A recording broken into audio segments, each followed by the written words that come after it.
సాధారణంగా క్యాన్సర్ కణాలు immunity cells ని తప్పించుకుంటాయి. కానీ కోవిడ్ వలన అది మారిపోయింది. అత్త: అవును, పాండమిక్ సమయంలో కొంతమంది డాక్టర్లు కోవిడ్ ఉన్న క్యాన్సర్ రోగులకు ట్యూమర్ వృద్ధి తగ్గిపోయిందని గమనించారు.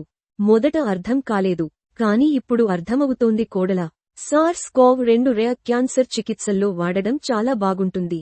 ఇది ఇమ్యూనిటీ సిస్టమ్ ని బలపరచి కొత్త చికిత్సలు తెచ్చే అవకాశం ఉంది. అత్త: అవును, దీనికి చాలా అవకాశాలు ఉన్నాయి. మెలానోమా, ఊపిరితిత్తుల క్యాన్సర్, కాలన్ క్యాన్సర్. కానీ ఇంకా మొదటి దశలోనే ఉంది. కోడలా, నిజమే, కానీ ఈ ఆవిష్కరణ ఆధారంగా కొత్త చికిత్సలు రావచ్చు. క్యాన్సర్ కణాలను గట్టిగా దెబ్బతీసి ఇమ్యూనిటీ పెంచడం ఎలా చేస్తుందో ఊహించు అత్తా. అది నిజంగా కొత్త మార్గం కదా.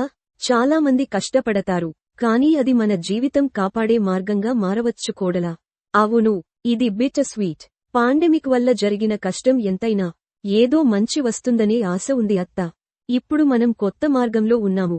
మరిన్ని స్టడీస్ చేసి ఇది నిజమైతే క్యాన్సర్ చికిత్సలు మారిపోవచ్చు. కోడలా, thank you for watching my video. For more videos please like, share and subscribe.